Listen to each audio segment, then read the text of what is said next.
रासायनिक समीकरण। सबसे पहले रासायनिक समीकरण की परिभाषा की बात करते हैं। तो रासायनिक समीकरण किसे कहते हैं? यानी कि कोई भी रासायनिक अभिक्रिया होगी तो उसमें जो पदार्थ भाग लेते हैं उनको उनके अणुसूत्रों और प्रतीकों के रूप में लिखना ही क्या कहलाता है? रासायनिक समीकरण कहलाता है। यानी कोई पदार्थ होंगे, पदार्थों को, जो पदार्थ भाग ले रहे हैं उन पदार्थों को उनके अणुसूत्रों व प्रतीकों के रूप में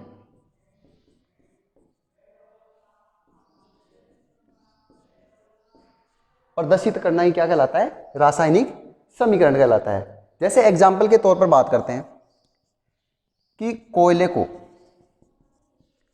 कोयले को ऑक्सीजन की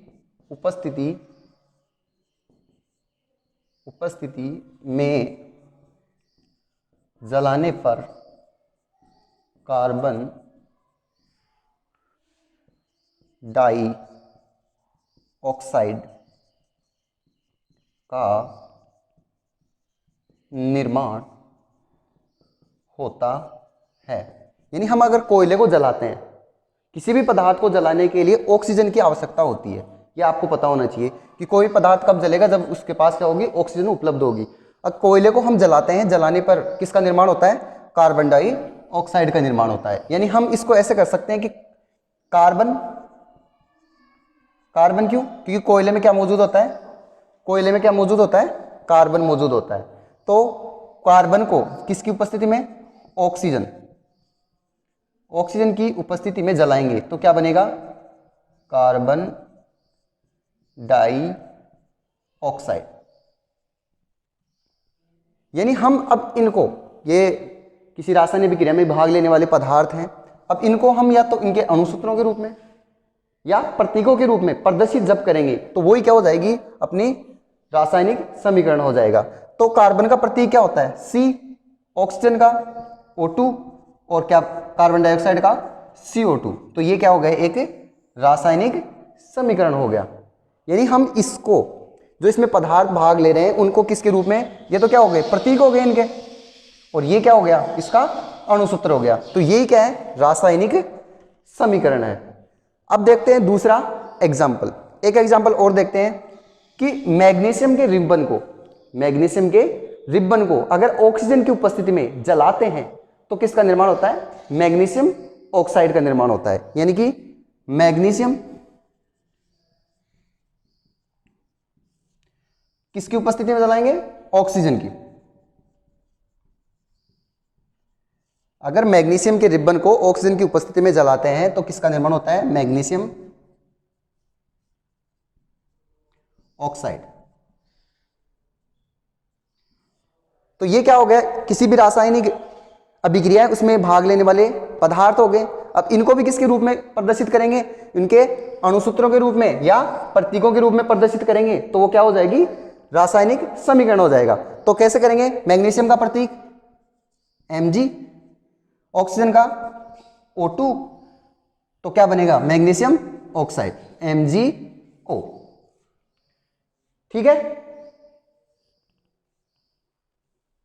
आगे बढ़ते हैं। देखो, कोई भी रासायनिक समीकरण होगा तो उसमें दो साइड होते हैं। जैसे अभी पढ़ा C+O2 CO2।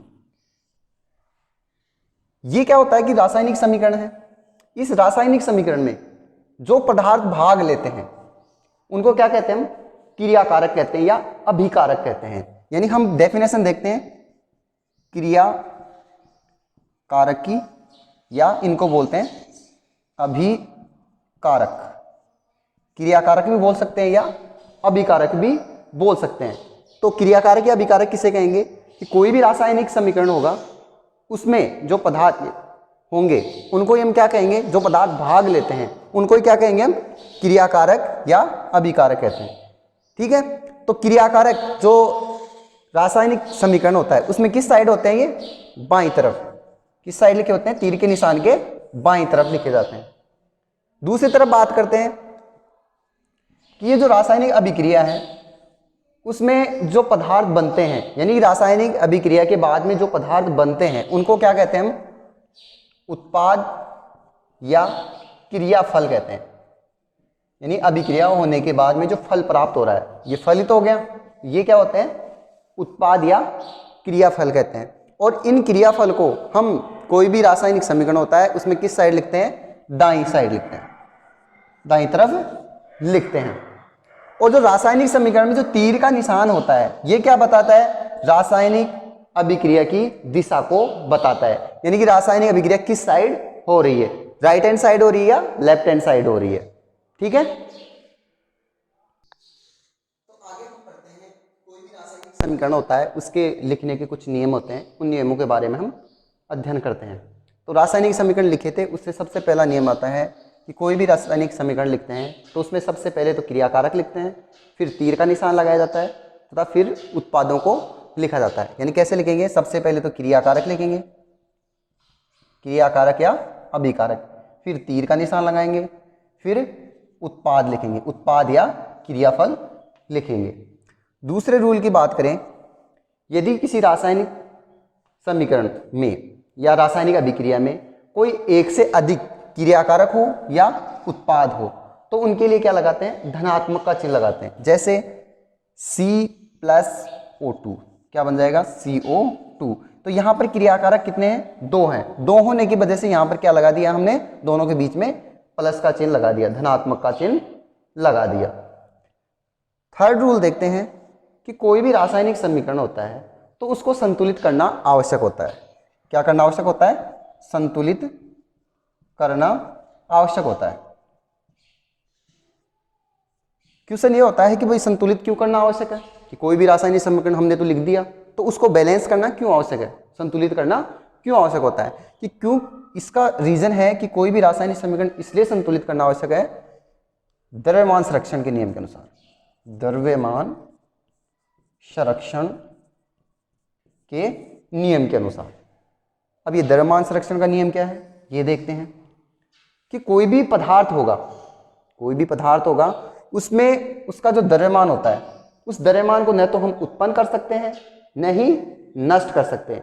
यानी कोई भी निकाय हो गया या कोई भी पदार्थ हो गया तो उसका द्रव्यमान क्या होता है, निश्चित होता है। क्या होता है, निश्चित होता है।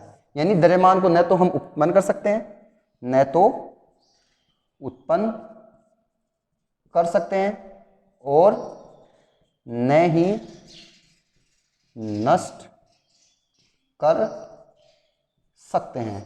यानी कोई भी पदार्थ होगा या कोई भी निकाय होता है उसका द्रव्यमान फिक्स होता है, निश्चित होता है, इसलिए किसी भी रासायनिक समीकरण को संतुलित करना आवश्यक है।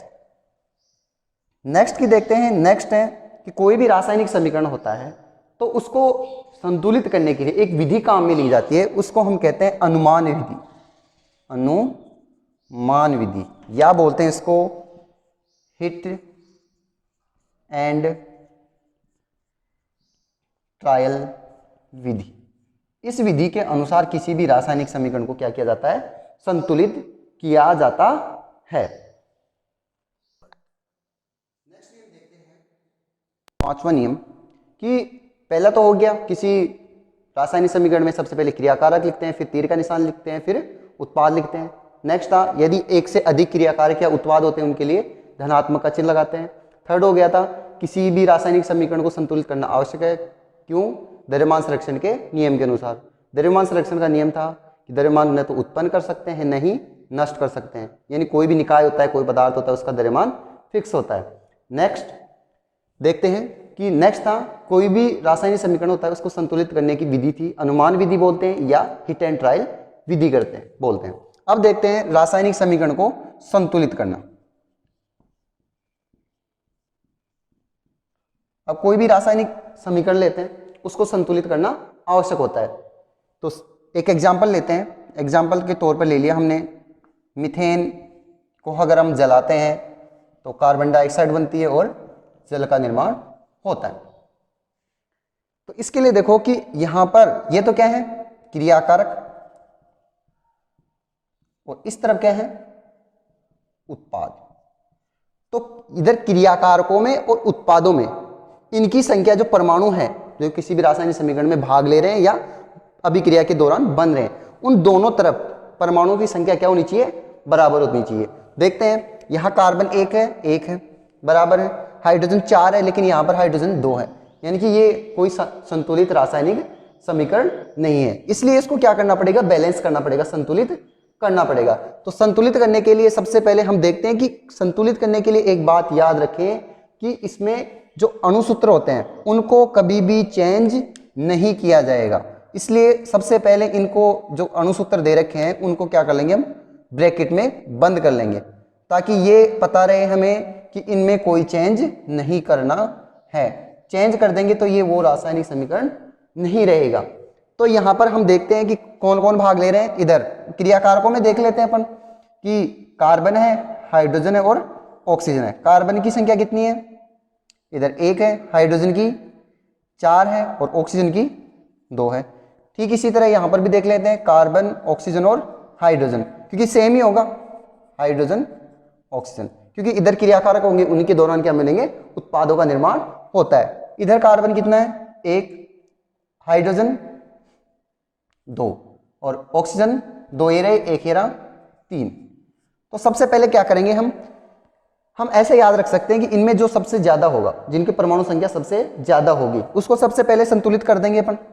किसी भी संतुलित करने के लिए हम क्या करेंगे, किसी भी संख्या से हम कम से कम संख्या से मल्टीपल करके फिर इससे संतुलित करेंगे। कम से करना है, फिर नहीं होगा तो ज्यादा बढ़ते जाएंगे। किसी भी संख्या से मल्टीपल करके, गुणा करके हम समीकरण को संतुलित कर देंगे। तो यहाँ पर हाइड्रोजन देखते हैं कि यहाँ पर हाइड्रोजन कितना है, 4 है और इस तरफ हाइड्रोजन कितना है, 2 है। तो इसलिए हम क्या करेंगे, यहाँ अगर 2 से मैं मल्टीपल करता हूँ तो 2 दूनी 4, तो इधर भी 4 हो गया, मतलब हाइड्रोजन यहाँ पर क्या हो गया, बैलेंस हो गया, संतुलित हो गया। अब नेक्स्ट कौन है, ऑक्सीजन। तो ऑक्सीजन को देखते हैं कि यहाँ पर ऑक्सीजन कितना है, 2 है और इधर कितना है, 2 दूनी 4, तो ये रहा और 2 ये रहा, कितने हो गए, 2 और 2 ये रहा, कितने हो गए, 4। तो यहाँ पर क्या करेंगे, हम 2 से मल्टीपल करता हूँ तो 2 दूनी 4 हो गया, मतलब ऑक्सीजन भी संतुलित हो गया। कार्बन को देखते हैं तो कार्बन यहाँ 1 है और एक ही है, तो ये क्या हो गया, बैलेंस हो गया। ये क्या हो गया, एक संतुलित रासायनिक समीकरण हो गया। दोबारा से एक बार और चेक कर लेते हैं कि कार्बन कितना है, इधर 1 है, इधर भी 1 है, इधर हाइड्रोजन 4 है तो 2 दूनी 4, ऑक्सीजन इधर है 2 दूनी 4, 2 ये रहे और 2 ये रहे, यानी यहाँ पर इधर जो क्रियाकारक भाग ले रहे हैं उनके परमाणु की संख्या भी बराबर है, और इधर जो उत्पाद बन रहे हैं अभी क्रिया के दौरान जो पदार्थ बन रहे हैं उन उत्पादों में भी परमाणु की संख्या क्या है, संतुलित है। ठीक इसी प्रकार ऐसा ही एक एग्जाम्पल दूसरा भी लेकर हम वापस से संतुलित करना सीख सकते हैं, वापस भी कर सकते हैं। C3H8 plus O2 CO2 plus H2O, ये अपन दूसरा एग्जाम्पल देखते हैं। तो इसमें वही बात, ये तो क्या हो गए, क्रियाकारक, और ये क्या हो गए, उत्पाद हो गए। तो क्रियाकारकों में और उत्पादों में जो इनमें भाग लेने वाले पदार्थ हैं उनके परमाणु की संख्या क्या होनी चाहिए, बराबर होनी चाहिए। तो देखते हैं यहाँ पर क्या क्या भाग ले रहे हैं, कार्बन है, हाइड्रोजन है और ऑक्सीजन है। तो यहाँ पर हम देखते हैं कि कार्बन के परमाणु की संख्या कितनी है, 3 है, हाइड्रोजन की 8, ऑक्सीजन की 2 है। ठीक इसी प्रकार उत्पाद में भी देखते हैं, कार्बन है, हाइड्रोजन और ऑक्सीजन। कार्बन परमाणु की संख्या कितनी है, 1 है, हाइड्रोजन परमाणु की संख्या कितनी है, 2 है, और ऑक्सीजन परमाणु की संख्या कितनी है, 1 ये रही और 2 ये रही, कितना हो गया, 3। तो इसको क्या करना है, संतुलित करना है। संतुलित नहीं है इसके लिए देखो कि यहाँ पर कार्बन परमाणु की संख्या इधर क्रियाकारकों में कितनी है, 3 है, और इधर कितनी है, 1 है। तो क्या ये संतुलित रासायनिक समीकरण है, नहीं है। और यहाँ पर हाइड्रोजन को भी देख सकते हैं कि हाइड्रोजन बैलेंस नहीं है और ऑक्सीजन भी बैलेंस नहीं है, यानी कि तीनों ही ये संतुलित नहीं है। तो सबसे पहले वही बात, सबसे पहले सबसे ज्यादा परमाणु वाला परमाणु देखते हैं, सबसे ज्यादा परमाणु किसके हैं, हाइड्रोजन के। तो इसको सबसे पहले संतुलित करते हैं। तो देखो स्टेप बाय स्टेप बताता हूं, अलग अलग समीकरण लिख के। तो समीकरण अपना यही था, C3H8 plus O2 CO2 plus H2। तो हमें सबसे पहले हाइड्रोजन को संतुलित करना है। तो यहाँ पर हाइड्रोजन को हम देखते हैं, कितने हाइड्रोजन के परमाणु कितने हैं, 8 हैं, और इधर कितने हैं, 2 हैं। तो अगर मैं इसको किससे मल्टीपल करूं, 4 से मल्टीपल करता हूं, तो 4 दूनी 8।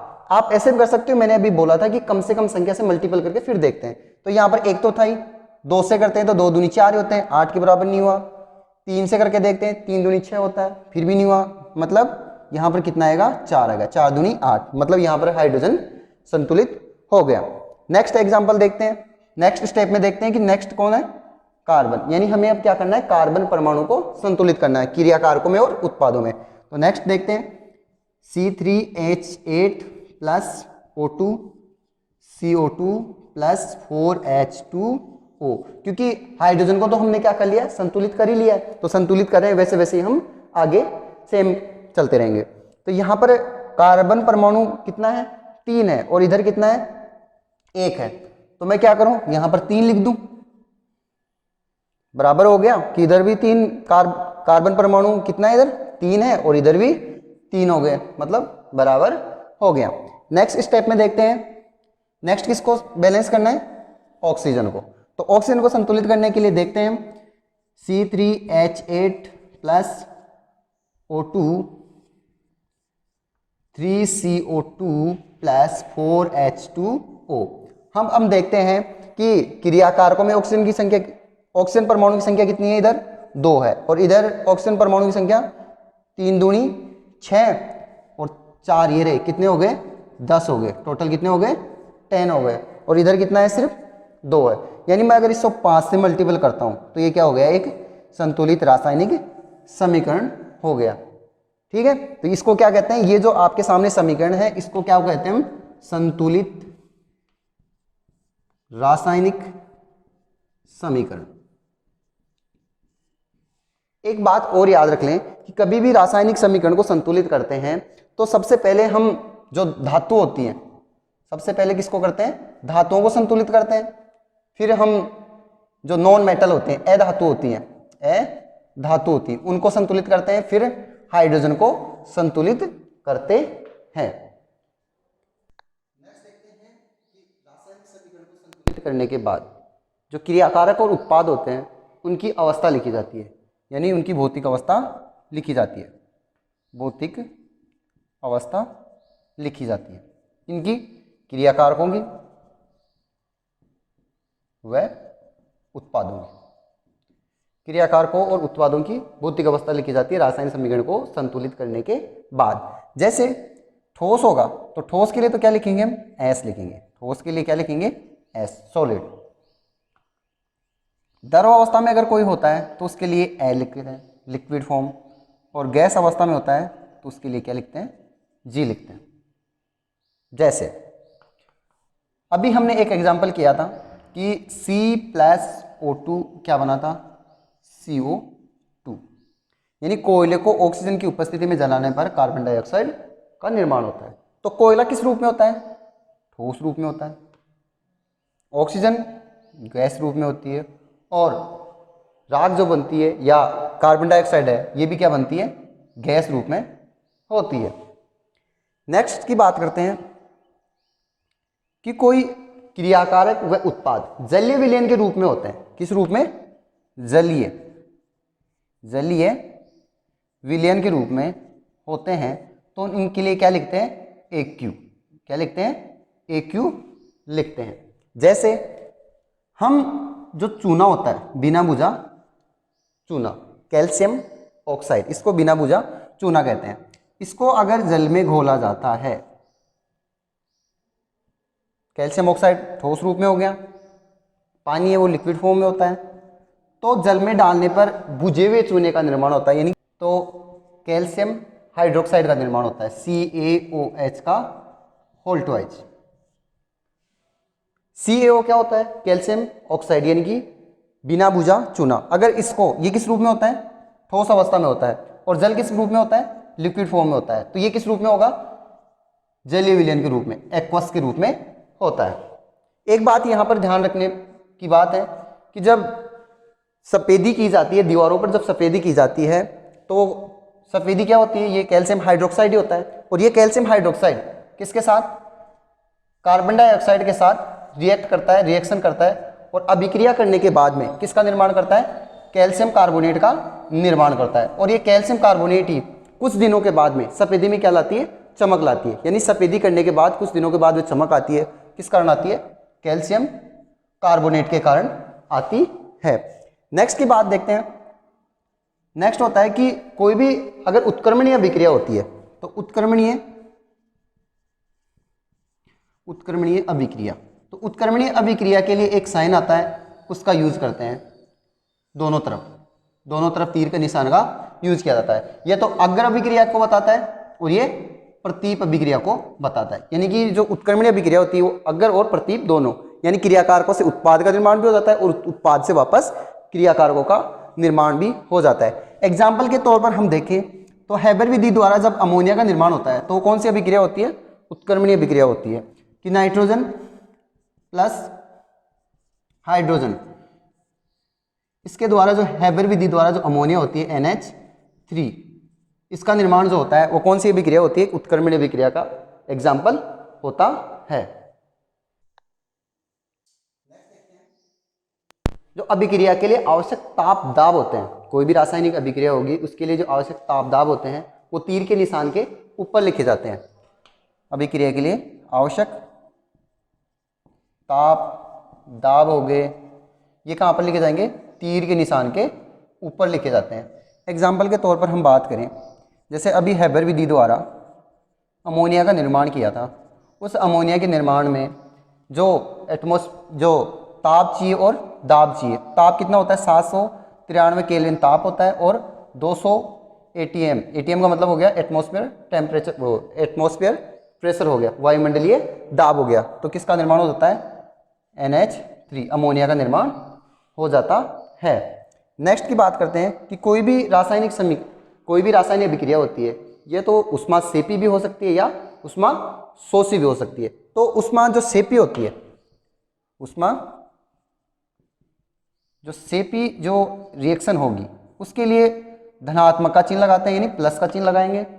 और उष्मा अगर मान लो शोषी होगी, यानी जिसमें उष्मा की आवश्यकता होती है वो उष्मा शोषी, और जिसमें उष्मा बाहर निकलती है वो उष्मा सेपी अभिक्रिया होती है। तो उसके लिए क्या चिन्ह लगाते हैं? माइनस का चिन्ह लगाते हैं। इनके लिए देखो एक एग्जाम्पल देख लेते हैं दोनों के लिए। जैसे N2 प्लस 3H2, तो किसका निर्माण हो जाएगा? NH3। तो इसके दौरान क्या निकलेगी? एक ऊर्जा बाहर निकलेगी और कितनी होगी?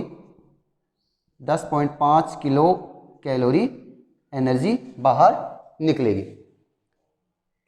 किलो कैलोरी पर मोल भी लिख सकते हैं, पर मोल।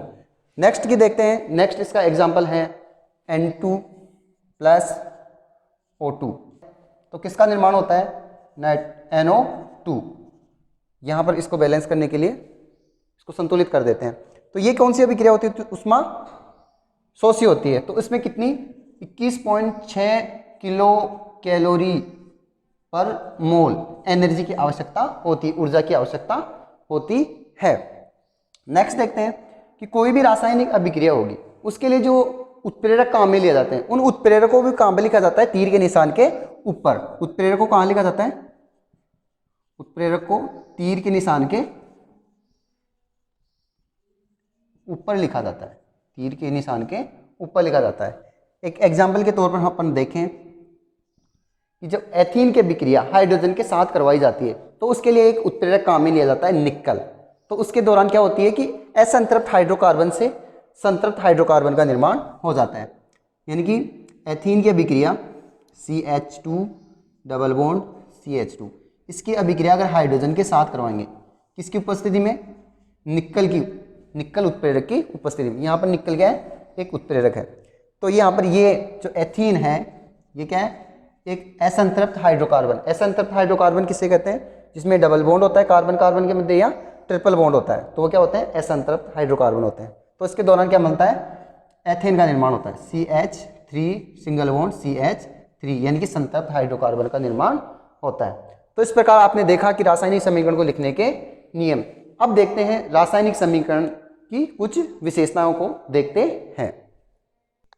अब देखते हैं रासायनिक समीकरण की विशेषताएं। रासायनिक समीकरण कोई लिखा होता है तो उसके दौरान अपने को क्या क्या जानकारी मिलती है, तो उसकी विशेषता देखो। सबसे पहले जो क्रियाकारक और उत्पाद होते हैं तो उनमें जो अणुभाग लेते हैं और उनके द्रव्यमान की जानकारी अपने को मिलती है। किनकी, क्रियाकारक और उत्पादों की जो अणु होंगे, अणुओं की संख्या और उनमें द्रव्यमान कितना होता है उसकी जानकारी अपने को मिलती है। दूसरी बात होती है जो क्रियाकारक और उत्पाद होते हैं उसमें जो पदार्थ भाग लेते हैं तो उनकी भौतिक अवस्था को अपने को पता चलता है, भौतिक अवस्था का। नेक्स्ट, अभिक्रिया के लिए जो आवश्यक ताप, दाब, उत्प्रेरक उनके बारे में अपने को जानकारी मिलती है। अभिक्रिया के लिए आवश्यक ताप हो गए, दाब हो गए और उत्प्रेरक हो गए, इनकी जानकारी अपने को मिलती है। नेक्स्ट, कि कोई रासायनिक अभिक्रिया ऊष्माक्षेपी है या ऊष्माशोषी है उसकी जानकारी अपने को मिलती है। ऊष्माक्षेपी व ऊष्माक्षेपी व ऊष्माशोषी जो अभिक्रिया होती है उनके बारे में अपने को जानकारी मिलती है। नेक्स्ट, कोई रासायनिक अभिक्रिया उत्क्रमणीय है तो उस उत्क्रमणीय अभिक्रिया के बारे में अपने को जानकारी मिलती है। उत्क्रमणीय अभिक्रिया का अपने को पता चलता है, यानी कोई रासायनिक समीकरण अगर अपने सामने है तो उसके बारे में हम बता सकते हैं कि उसमें अणुओं की संख्या कितनी है, उसका द्रव्यमान कितना है, उसके बारे में बता सकते हैं, उनकी भौतिक अवस्थाएं कैसी है। उसके लिए कोई रासायनिक समीकरण है, उनके ताप कितना चाहिए होने के लिए, दाब कितना चाहिए, उत्प्रेरक कितना चाहिए वो पता चल सकता है। उसमें अभिक्रिया ऊष्माक्षेपी है या ऊष्माशोषी है उसके बारे में अपने को जानकारी मिल सकती है। नेक्स्ट है, कोई अभिक्रिया उत्क्रमणीय है, इसके बारे में अपने को जानकारी मिलती है। अब नेक्स्ट देखते हैं कि कोई रासायनिक समीकरण होता है तो उसकी कुछ सीमाएं भी हैं, तो इन सीमाओं के बारे में अपन देखते हैं। तो पहले देखते हैं कि कोई रासायनिक समीकरण होता है तो उसमें कब पूर्ण होती है, यानी कि रासायनिक अभिक्रिया होती है उसमें पूर्णता की जानकारी नहीं मिलती, यानी ये रासायनिक अभिक्रिया कब पूर्ण होती है, संपन्न कब तक हो जाएगी, यानी क्रियाकारकों से उत्पाद कब तक बन जाएंगे, इसके बारे में अपने को जानकारी एक तो नहीं मिलती है। दूसरी होती है जो क्रियाकारक और उत्पाद होते हैं तो उनकी जो सांद्रता होती है तो सांद्रता की जानकारी भी अपने को कुछ स्पष्ट पता नहीं चलती है। तो आज के लिए इतना ही, नेक्स्ट वीडियो में हम आगे पढ़ेंगे।